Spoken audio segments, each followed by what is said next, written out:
With the original Dungeonoid, when it came out, you had a Arkanoid or Breakout style game that with a dungeon crawling dressing, and there's some footage of that playing now before I get into Dungeonoid 2 Awakening, because I had it in my backlog to review before the sequel came out, so I'm using that footage and getting a 2 for 1. The original Dungeonoid was fun and fine, it was very lightweight, it was a nice spin on an arcade classic, and had some good ideas, but it was fundamentally held back by some quite basic graphical designs and no real bells and whistles to the ball and bat action.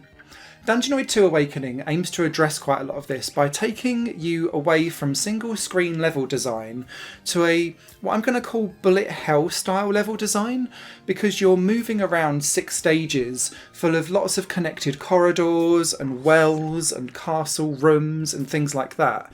And so it feels like a shoot 'em up game. It's like the camera is taking you along with you on like a vertical shoot 'em up or a horizontal shoot 'em up, or the two combined, but just you're bat and balling it.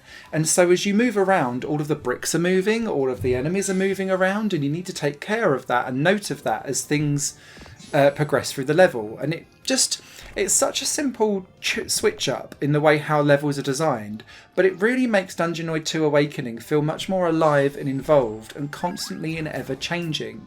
Because quite often with Breakout and Arkanoid games, particularly when you get to the end of levels and you're trying to be like, I need that last few bricks, it gets a pain in the bum. And whilst Dungeonoid 2 Awakening doesn't give you particularly very many bells or whistles to try and help you out with that, and that's really one of the only downsides I have with this game, it still feels much more alive and fresh compared to quite a lot of brick breakers that are out there. There are 6 stages in total, and you get to pick from one of 4 different characters to take into battle. You might be thinking, characters in a bat and ball game? Why? And this is because you'll be collecting mana as you go. Mana allows you to do 2 things. The first one is to do a simple attack. I was playing this on PS5, so I was pressing the square button to trigger that, and it gets a little sword out and spins around the edge of your ball, so it's almost like a little mini attack with area of effect. But each character then, once you have your mana full to the nth degree, has a special attack with triangle. And some of them are things like they'll fire out fireballs across the screen. Some of them will do something different, but it just depends on which one you align with best with the character as to what you do. So like one's got a massive sword that flies around, for example, that can be super helpful instead. It just depends on what you fancy.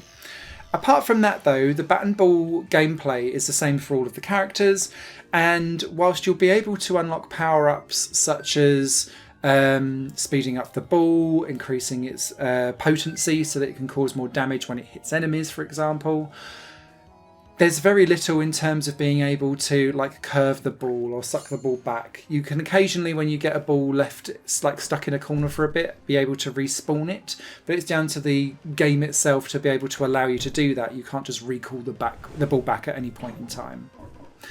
What you can do though is collect power-ups for time, and time is a big thing in Dungeonoid 2 Awakening. Every level has a time limit that you need to complete in, and this comes back to that whole kind of panning camera element of the game, because whilst about 70% of the level will involve a panning camera and you need to kind of keep up with what's going on, either up, down, left or right, you'll always reach points in the level where the camera stops and you need to enter a battle. Now this battle will contain lots of different bricks like the usual Brick Breaker games, but also enemies that need to be cleared too. And it gives you a hidden time limit, but it doesn't really tell you how long.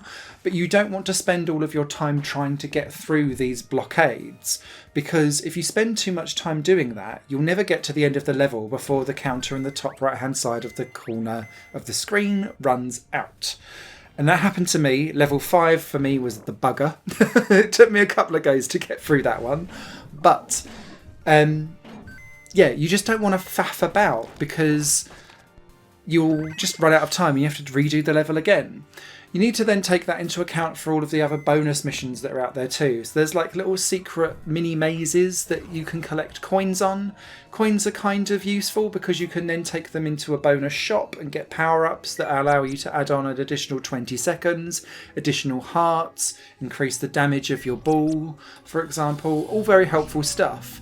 But whether it's helpful enough for you to be kind of, but collecting lots of coins and spending loads of time doing it so that you're then really pinched at the end to try and complete the level. I'm not entirely sure, but if you're a completionist and you love all of that kind of stuff, Dungeonoid 2 Awakening will offer you that through multiple runs. Not for me personally. I was very much enjoying just going back in time to retro Arkanoid and Breakout style games. I do enjoy Brick Breakers, so I'm probably a bit biased as to whether or not Dungeonoid 2 Awakening is going to appeal to a wider audience. I think this is definitely a big step forward from the original. I don't see any downsides for the new level design and the way how it's all been put together and the much more vibrant and beautiful graphics that's here.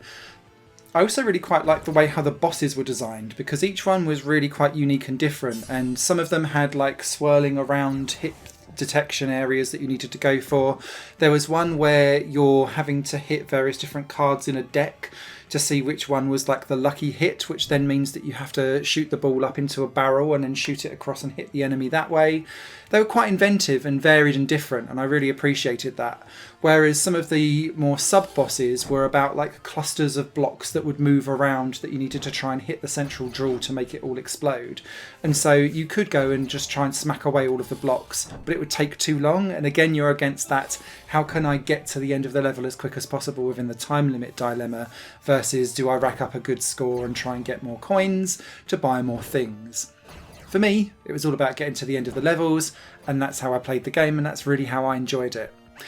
I found Dungeonoid 2 Awakening a really good step forward as a sequel. I do think retro gamers will get way more out of this than perhaps modern gen gamers, but I think that's what it was made for, so colour me a happy bunny. Written review will be over on higherplayinggames.com at the weekend. Take care. Higher Plane Games is part of the Higher Plane Network, a completely independent media outlet supported by people like you. The goal is to create the best possible content that cultivates a richer indie scene for games as well as music and entertainment.